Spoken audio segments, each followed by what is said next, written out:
Good evening, everyone. Thank you for joining us this evening for what we hope will be an informative discussion about disaster preparedness. We really appreciate the opportunity to speak with you tonight. We want to thank Assemblymember Rivas for giving us this opportunity, and we also want to thank her for her leadership in not just disaster preparedness, but really in dealing with what we think is the biggest existential threat that we all face, putting aside the current what's going on in the world today, but the climate crisis, and specifically the increase in heat. Our planet is getting hotter. We all know that.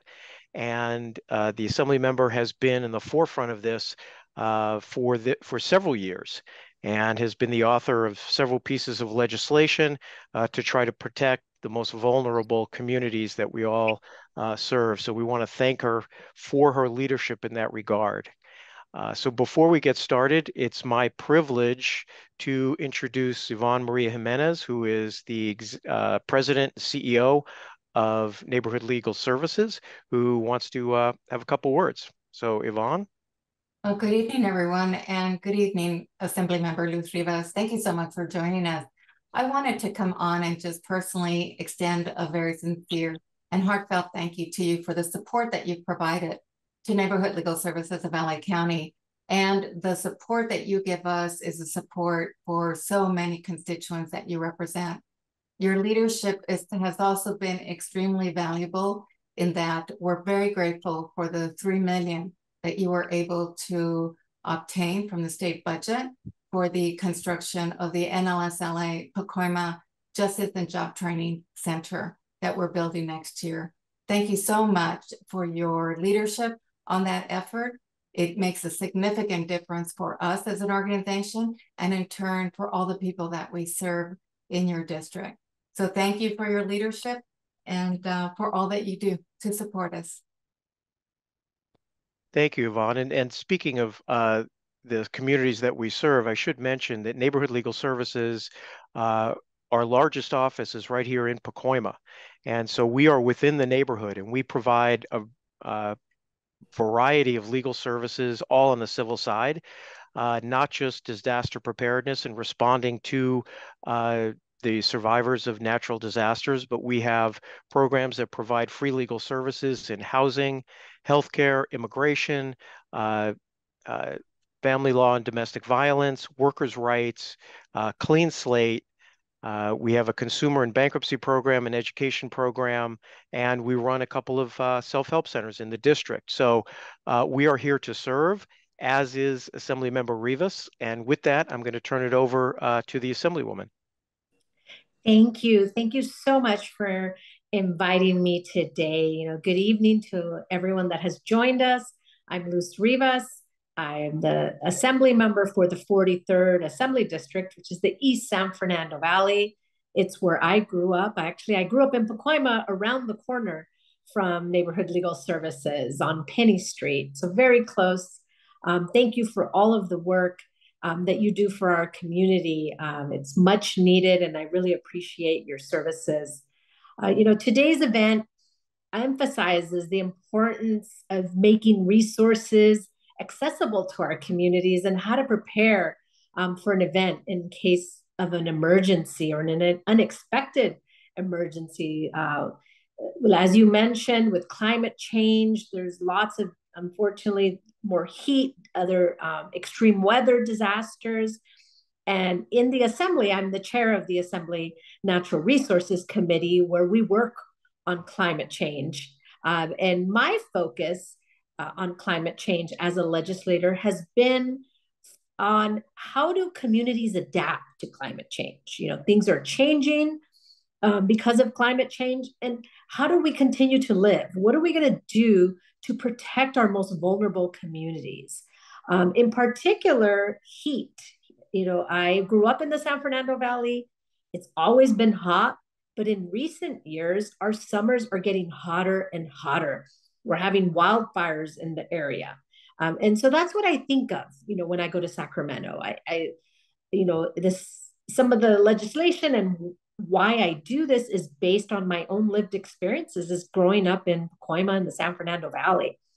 And, over the years, these heat waves are becoming silent killers. Heat waves cause more deaths than any other extreme weather event. And they impact communities of color like ours, or people with disabilities, senior citizens, and other low income community members. And so it's been great to work on legislation related to extreme heat. Last year, the governor signed my bill, AB 2238, which what the bill will do will successfully implement the first ever heat ranking system in the state of California. And so you'll hear about what rank the current heat wave is. And we have experts in our state, multiple agencies are working on this system right now, that when it's ready to go next year, and I mean, it's scheduled to start in January of 2025, communities will be alerted to what level or what rank a heat wave that's coming their way, and you'll know how to prepare for it. Similar to what other states do that have hurricanes, like in my friends from Florida and other southern states, when they hear what level a hurricane is, they know what to do. And that's our goal with this heat wave ranking system, that Californians will be better prepared, that local governments will know how to better prepare, counties will all check on our family members, especially those that are more vulnerable. And so I'm very excited about that, following up on the implementation of this system. And I'll definitely keep you all updated on this. I continue in the legislature to be a champion for climate change, especially this year. This week, I just heard from the governor that one of my bills, AB 285, it's about teaching kids about climate change at school. And that was just signed. So now that will be a requirement in schools, in public schools, that kids learn about climate change. I want our young people to be prepared for the future. They're going to be making decisions. This is going to impact them, the effects of climate change. And they want to learn about this. I've met so many young people that wish that they learned more about this in school, because they see what's happening day to day. They worry about the future of their world. And so I'm very excited that I got the good news just a few days ago from the governor. And so I just want to thank Neighborhood Legal Services for offering this town hall to better prepare our communities. Thank you again to your team, and for partnering with my team that helps make things like this happen in our communities. So thank you so much. I hope you all have a great evening, and I hope you find today's information and the resources presented helpful to you and your family. Thank you. Thank you so much, Assembly Member, and congratulations on AB 285. That's great news. We've been following that closely. And thank you for your leadership and for the opportunity to speak to your constituents this evening. So now it's my pleasure to introduce two of my colleagues, Drew Tapia and William Simonsek, who will lead us through this town hall. So Drew, William. All right. Thank you, Skip, and thank you everyone for joining us. Another big thank you to the Assemblywoman for being here today, not only to talk about what she's done, but also, thank you for all the work to help your community, help individuals. And so for today's town hall, what we have on deck for everyone is starting with disaster and extreme heat preparedness. Everybody knows the last few months, it's just been hotter than the year before and year before that. And that is a pattern that we're going to continue to see. Will talk to us about workers' rights in disasters, including air quality standards. And then we will also discuss consumer protections and best practices to stay safe and support yourself before a disaster. And then we'll finally wrap up with medical issues and a Q&A section. For all of the attorneys here with us, Thank you for being here. Hopefully some of the information can help you prepare or better serve your clients. And for all of the community members, thank you. You are all making the big first step in disaster preparedness by being here and learning something new. And so just as some background, and I know Skip touched on this a bit, Neighborhood Legal Services is a free legal service provider. So from the beginning of a case to closure, we do not take any money for our services. We have more than 80 attorneys on staff, and our advocates speak pretty much any language you can think of. And if you need language assistance with a language that our advocates don't speak, we can certainly find someone to still assist you. Just for some background, if you or anyone you know has experienced disaster-related issues and might need some help, our disaster relief hotline is there for you.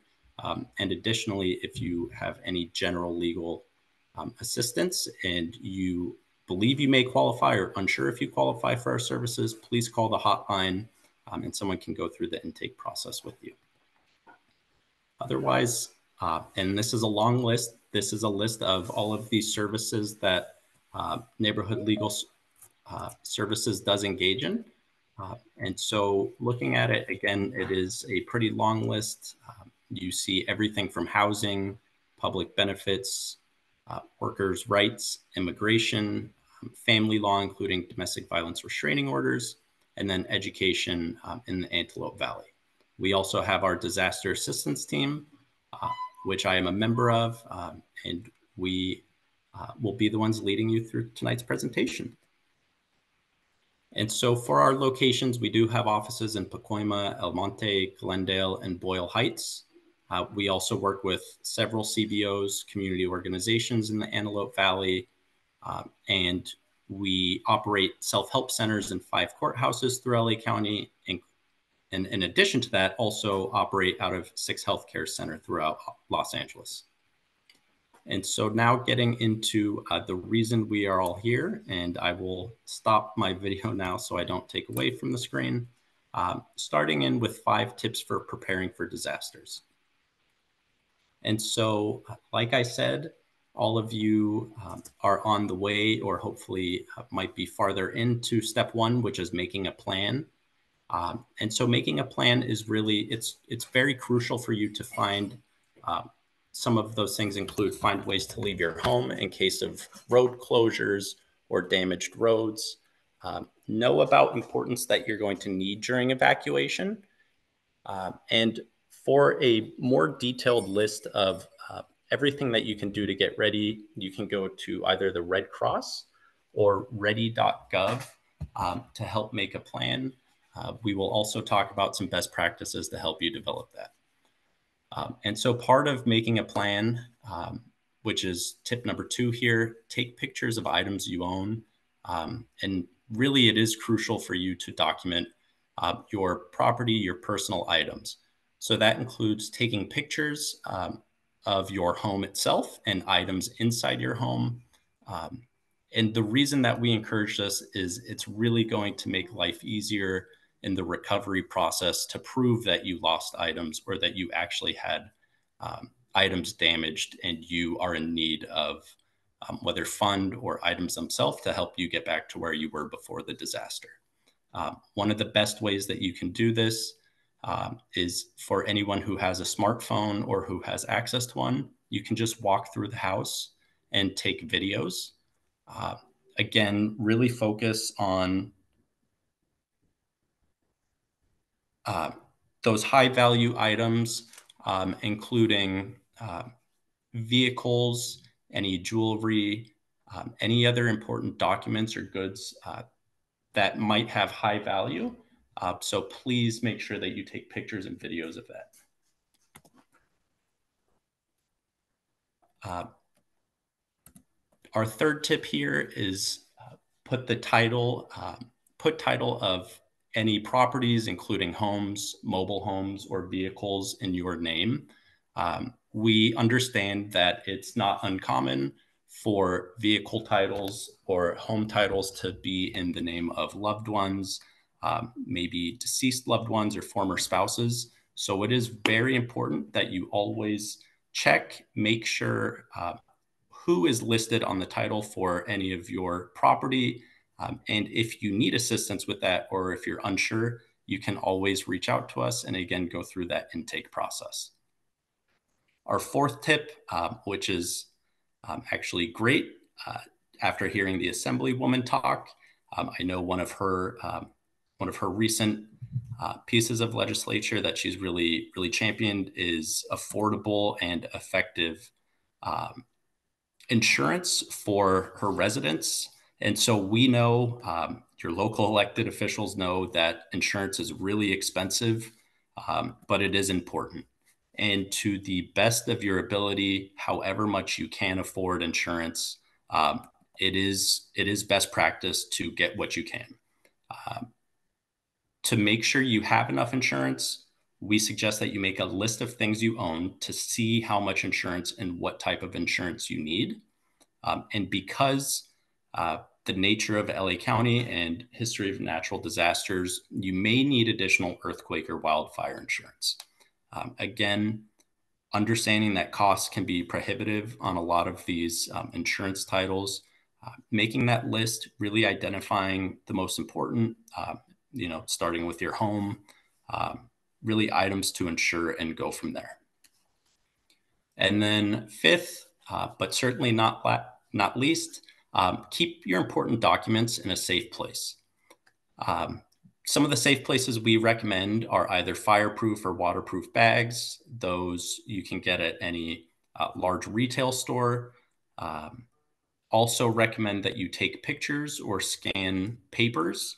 And then finally, when you're thinking of what to include in the scanning or in packing the bag, really think of items, documents that you're going to need for the recovery process. And so really starting with really important identification papers, that could be your license, your social security card, birth certificate, then going to home or rental information. If you have a lease, if you have the title that we talked about, hopefully in your name, once you've checked, any other information about your home. Next, remember any immigration documents, whether it's proof of citizenship, visa, whatever it may be, try to include those either in the bag or take pictures. And then some other things that we might forget about or not remember, but are very important for our families. Remember any family court orders. That could include any restraining orders or any other custody orders. Remember that first responders, including law enforcement, will likely be very occupied with disaster recovery. Computers may be down. So having these court orders could just really keep you safe when there is this doubt and really the mass recovery process begins after a disaster occurs. For child school documents, if your child or any children in your home have IEPs or 504 plans, try to remember those. And then lastly, any legal documents that pertain to power of attorney or wills and trusts. Of course, these are all, this is not an exhaustive list, and we know that that might be overwhelming. So similar to the insurance, you could make a list of documents that you have and really try to prioritize which documents you can scan and get into that waterproof bag or box. And so now turning to the next portion of our presentation, which has really been impacting a lot of people throughout LA County, California, and that would be the extreme heat. So this last July and August were the two hottest months on record. And that is a trend that we are seeing every year. So every summer there is a new record. That is not a record that we want to be setting. It is not good for our clients, for the attorneys, and for the community who has to really deal with that. And so just some general tips to stay cool. These are not legal tips, but really just want to make sure you're safe, starting with what we might think are all basic, but we might forget about them sometimes. Cover any windows you have with shades and make sure you're drinking plenty of fluids. Always wear appropriate clothing and use sunscreen. And then these last three are really important to really monitor yourself and any loved ones. Locate public areas in your neighborhood with air conditioning and shade. This could be public libraries, public parks may offer shade, but also in your neighborhood, maybe you can talk and see if any local restaurants, any other businesses might open their door and allow you to stop in when it is really hot outside. And then last two tips, try to not forget about people who may be less able to help themselves during extreme heat. Some groups that are more at risk to heat illness include infants, seniors, people with physical disabilities. And so if you know anybody, if you work with someone, live near somebody who falls into one of these groups, just check in with them. It could be as simple as stopping by their door, sending them a text message. Just make sure that they're okay, because we do not want to have anyone suffering from heat illness and nobody know about it. And then finally, in the same vein, never forget about your pets. And we may think keeping dogs, whatever it may be in the backyard when it's 100 degrees is okay, but it is not safe for them either. So just always try to get them inside if you can, keep them hydrated. And for any cooling center information, and that would be if you are looking to find a designated cooling site provided by either the county or city, you can visit some of these resources. And so for people in LA County, you can call 211 or visit ready.lacounty.gov/heat. And then for LA City, you can call 311 or register for Notify LA. And if you are someone who doesn't fall into either of these categories and you found yourself in this presentation, or maybe you know other people and want to connect them to emergency notifications, to find other jurisdictions' emergency systems, you can go to ready.lacounty.gov/emergency-notifications. And then finally, while they might not be designated cooling centers, some resources that you should always think of for that air conditioning on those extremely hot days are public libraries. And then think of any local community centers or religious centers in your neighborhood. Hopefully they will open their doors to you and let you cool down for a couple minutes. And so just checking about Notify LA, the emergency alert system. If you go to notifyla.org, you can sign up to receive those emergency alerts. And really what the purpose of this program is it is an early warning system for all types of disasters, whether it's extreme heat, if we have a heat wave coming for several days, high winds, any projected emergencies or disasters, and any other alerts that might correspond with them will come from Notify LA. So please, if you haven't signed up for that, it takes a few minutes. You just give them your cell phone or email address, and it's the way that they will reach out to you. And so with that, I will pass it over to William to talk to you about workers' rights. Thank you, everyone. Good evening. Hopefully, just being able to hang in there, not too sleepy after any nice dinner you may have had.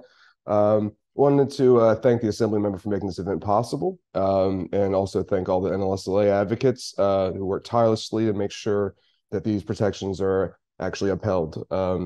What we do as attorneys, laws are merely words on paper without the work of advocates like the NLSLA attorneys.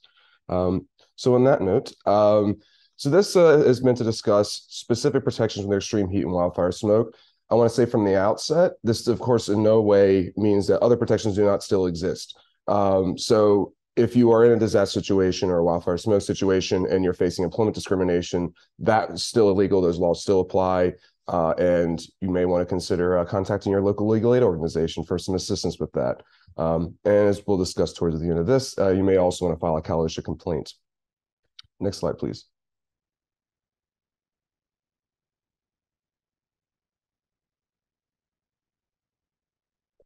So the wildfire smoke standard is a specific standard that allows you to complain to Cal OSHA with the idea that they would then enforce this, say, investigate or find the employer when there is a wildfire smoke event and not particular protections that are being enforced by that employer. So what does this mean? If the AQI is 151 or above, you must have access to respirators or other air filtration equipment. If you want to find out what the AQI is, as you see in that little convenient graphic, airnile.gov is an easy way to check. But that being said, it is actually the employer's duty to look at this. Let's look this up if there is any sort of chance of wildfire smoke. So, for example, if they know there's a wildfire in the area, smoke quality, air quality doesn't seem good, you smell a little smoke in the air, it is their duty to start checking if this standard does in fact apply. So this standard applies to outdoor workers and exposed workers who have been exposed to wildfire smoke for over 1 hour.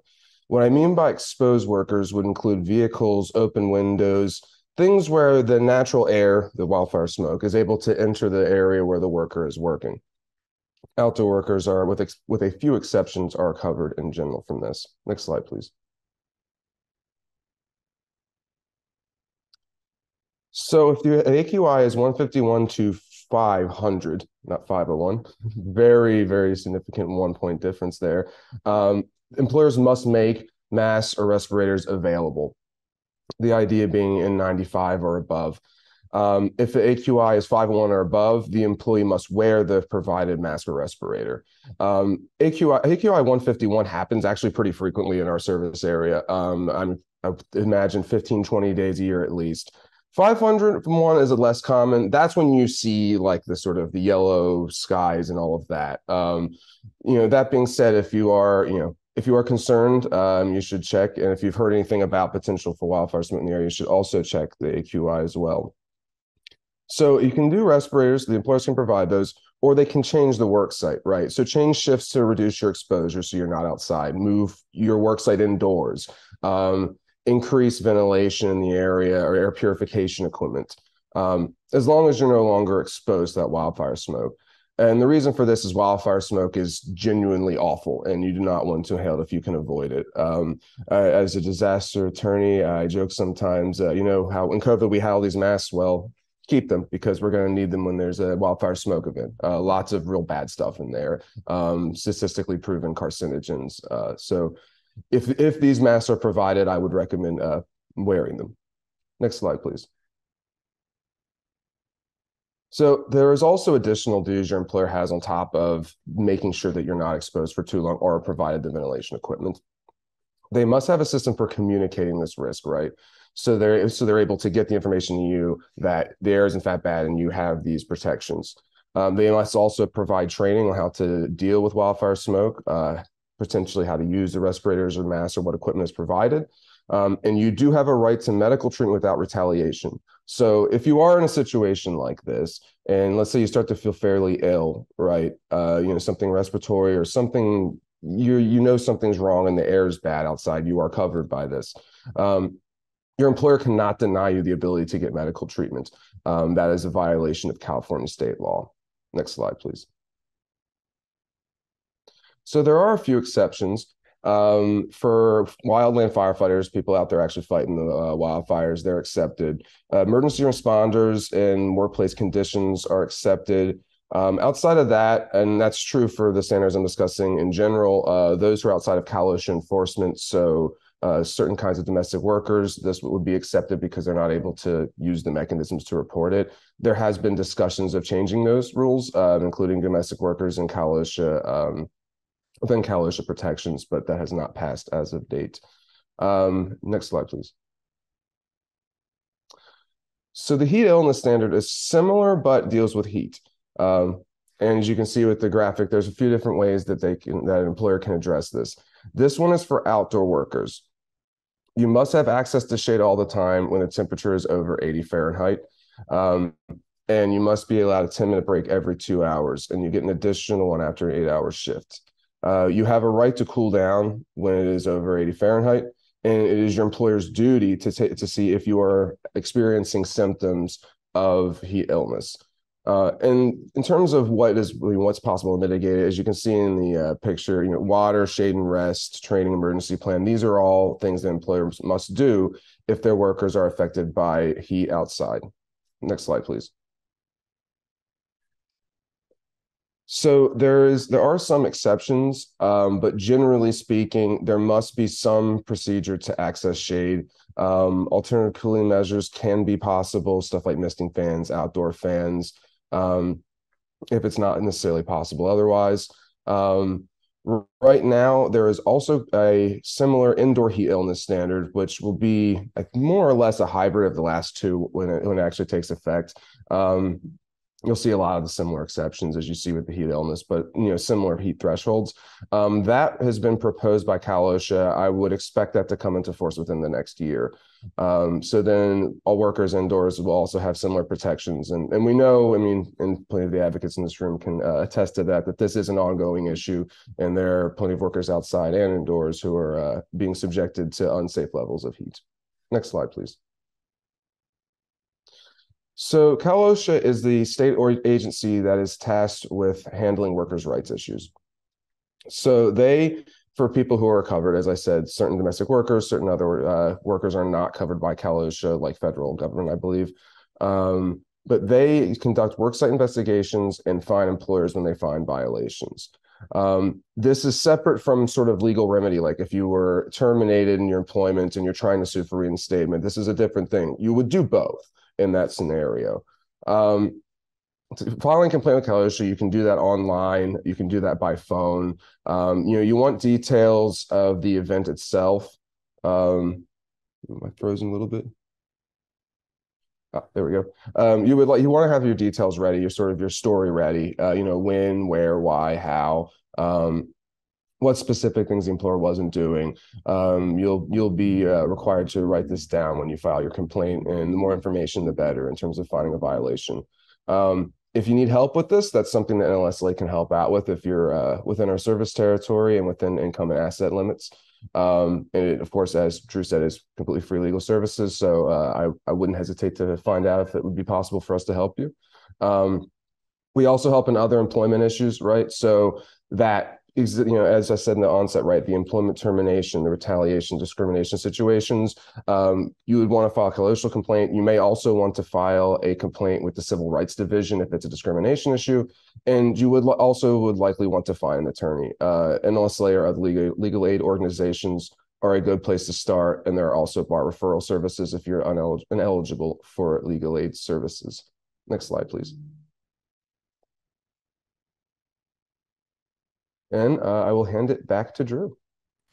All right. So next up, I will go over just a few topics regarding consumer protections during disasters. And so starting off with Penal Code 396, which covers price gouging. And for those of you who are unaware of that term or maybe unfamiliar, price gouging is essentially when a seller, for whatever reason, the change in demand happens, hikes up their price way beyond a typical increase. So maybe what a typical raise in price for inflation happens maybe over a couple of years. Price gouging is essentially a disaster occurs. People know that people are looking for a type of good, so they increase the price hundreds of percent potentially. And so what Penal Code 396 does is it protects consumers, which are every people like me and you, buying goods or services following a disaster. And so this particular statute comes into play when there is a state of emergency. And so that can be either a federal, state, or local declaration. There is no requirement like other disaster recovery services, including FEMA, for the federal declaration. So this can be any level of government. And this law is in effect and its protections for 180 days or approximately 6 months after the disaster declaration. And so what this law does is it limits sellers on increasing the item of essential goods by 10%. And so essential goods are defined as those goods or services that are really crucial to beginning and really completing the recovery process following a disaster. So some of these essential goods that are very likely to come up: food, fuel, transportation, storage centers, cleanup costs. The essential goods also covers contractor and repair costs, and also your cost of housing. So that could be hotels, motels, or rental housing if you are displaced and need to find a place to stay. So again, what this law does is it protects us as consumers from having to pay extremely increased prices when we are really in need of them most. And because this law is really aimed on protecting people who really may struggle on already getting some of these essential goods, it's really meant to protect them in a disaster so they are not blocked from having any of these items. So if you do see after a disaster declaration that a seller, whether it's a store, a contractor in your neighborhood, is really increased their prices on any of these essential goods, you absolutely should call the LA County Department of Consumer and Business Affairs. Please also call if you are impacted by price gouging during a disaster. Otherwise, the other portion of consumer protections is really focusing on food security.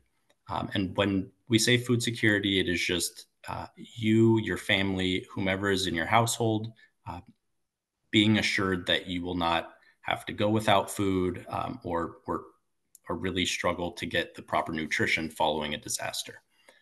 And the best way that we recommend maintaining that food security is applying to any benefits, any programs that you're eligible for before the disaster hits. And so a few of these services, CalFresh, you can apply now if you're eligible. And if you are on CalFresh during a disaster and your food goes bad due to a disaster, you can request new benefits within 10 days of the loss of your food. And so that would be, you can request it at your county Department of Social Services. Sometimes, not all the time, that timeline for requesting new benefits is extended to 30 days. And again, sometimes, not all the time, your CalFresh benefits will be automatically replaced after a disaster. It is just something, check your account, follow up with your Department of Social Services representative if you do suffer any food loss because of a disaster. With that being said, it is important to note that when we say disaster, it is really something that is going to be affecting more than potentially just a couple houses. It is more than just your refrigerator losing power overnight. While that is bad, that is not technically a disaster.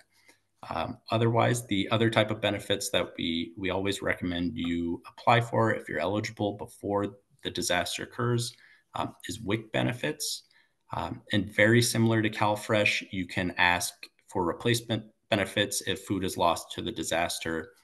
It is much simpler. You just call your local agency to request that replacement. And then to continue the food security discussion, California does have a program called Disaster CalFresh, which is intended and open for people who aren't eligible or aren't on CalFresh when a disaster occurs. And so there are 3 eligibility requirements for Disaster CalFresh.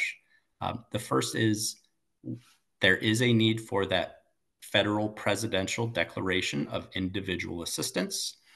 There needs to be a disruption of retail food supply, and California needs to have been approved to operate the program. And so once those 3 things occur, you can apply. And then for individual eligibility, again, 3 requirements. You must be a resident of the disaster area. Sometimes, not all the time, they will expand that to employees of the affected area. You must plan on buying food during the disaster period, and you must have somehow been impacted by the disaster. Impacted by the disaster can mean a lot, from home damage, personal injury, or loss of income. So this Disaster CalFresh program really is intended when the retail food supply is disrupted, to allow all Californians to have that food security and not have to worry about where their next meal is coming from. And so with that, I will pass it back over to Will. Thank you, Drew, for that important information. I'm going to discuss briefly some medical issues and protections that you have, and special rules that you get when there is a disaster or state of emergency declaration. These rules are largely aimed at facilitating access to getting extra prescriptions or being able to access out-of-network care if you relocate. Drew did mention the sort of nuances of a state of emergency disaster declaration. These protections exist when there's been one declared. Not going too far in the details, but to find out, keep an eye on news media and government websites. Some agencies will post this via their Twitter account. Otherwise, if there's a major disaster, if you search disaster declaration in the news, you'll likely find if there's been one declared.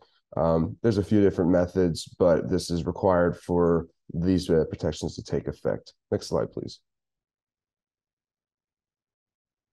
So there are special rules at Medi-Cal. You may be eligible for faster and eligibility decisions and enrollment. Once again, switching plans or being able to add on to join the plan. After a disaster happens, you can do this through the website or call. There are less application requirements as well. And the monthly premium collections are suspended. Although I will mention suspended doesn't just go away. But if you are having difficulty paying that specific month, if there's, because there's lots of costs associated with disasters, if you are affected, if you are a survivor of one, you have a bit of a grace period in being able to pay that. Next slide, please. For faster enrollment, disenrollment requests for Medi-Cal, call the Ombudsman office. We have the number on the screen there. It will also be on their website. Once again, aimed at being able to transfer your service to a new county, different doctors and all of that. Medicare and Covered California, it creates a special enrollment period. So as you may know, say if your marital status changes or if you get a new job, you're able to switch up your plans. This occurs if you are in a declared disaster area, and there's for at least 60 days, there's no documentation needed to prove your eligibility for that. It's just that you have to be in that area. Once again, the idea here, right? One health plan might work where you were. It might not work where you've relocated. These rules help smooth that process. Next slide, please. So California law requires plans that are governed by California law to provide and release access to medically necessary healthcare services. The idea being here that just because it was disaster, it's just, oh, whoops, you can't get medical care, you can't go see urgent care. It's not. They want to make sure that's not the case. So plans must make urgent care available within 48 hours with prior authorization, or within 96 if there's not prior authorization. With Medicare, out-of-network care can be accessed once there is one of those disaster declarations that we discussed. Once again, may have relocated, may need to be using whatever health care services are near where you are. A lot of disasters hit very rural areas. So there may be, and there's a lot smaller sort of health plans that serve these areas. So that can be a significant issue. And also just moving across town may have different providers and different networks that are running the different facilities. Next slide, please. So these rules are more aimed at your prescription drug issues. And once again, and we see it's very sad when disasters hit. There's a lot of times issues involving medical equipment and being able to have prescription drugs, right? If a disaster is hit, major earthquake or a wildfire, you may not have electricity for days, right? You may have had to leave really fast. You may have lost some medication. So Medi-Cal beneficiaries are entitled to at least a 72-hour fill during a state of emergency. For most drugs, you can get a 100-day supply as well. Part D plans also have to lift those sort of the certain limits in terms of what prescriptions and how much you can get at one time. And you must be allowed out of network access if you can't get your prescriptions from network pharmacies.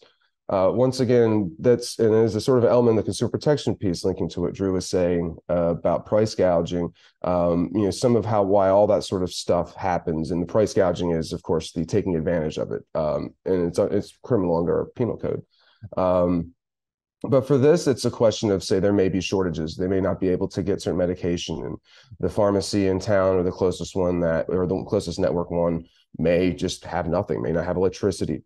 So you must be, if you have a Part D plan, you are entitled to out-of-network access. If you are uninsured, and if you've noticed sort of the theme, especially with Drew's last presentation, large part of disaster prep is trying to get insurance or these sort of things taken care of, right? So it's kind of like the photos, but in terms of your healthcare.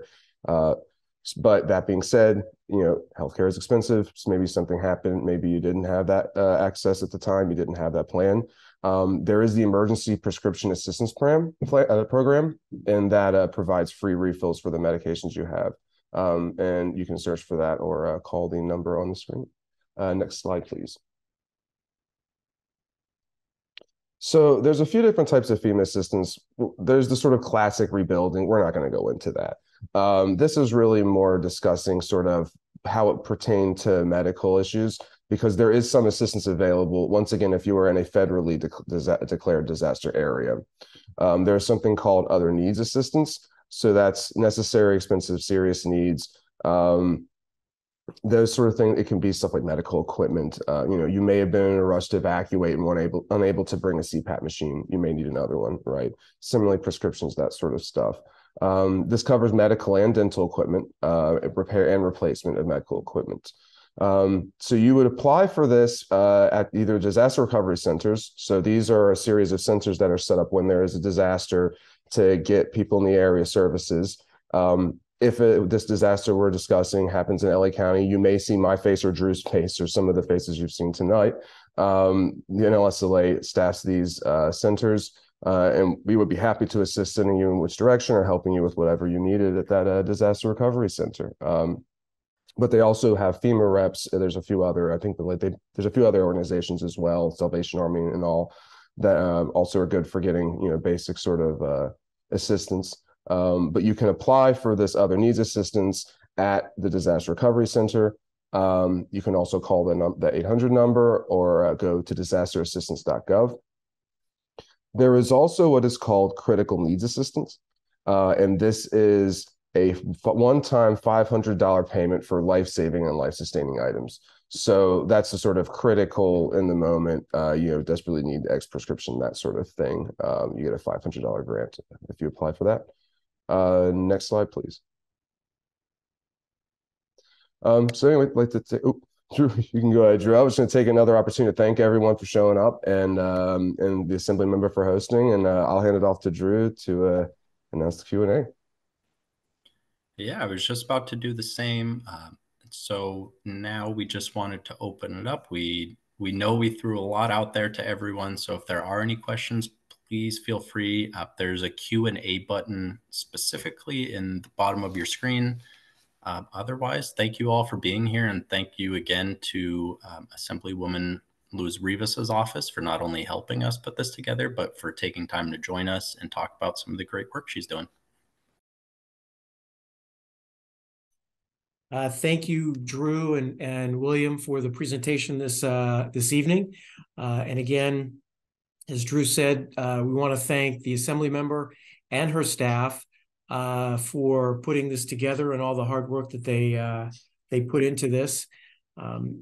Hopefully, you won't have to use any of the information that we provided to you, but it's available. We know, living in Southern California, that there's a high likelihood that something will happen. But know that we are here in the event that you need us. So with that, I wish you all a good evening, and thank you very much.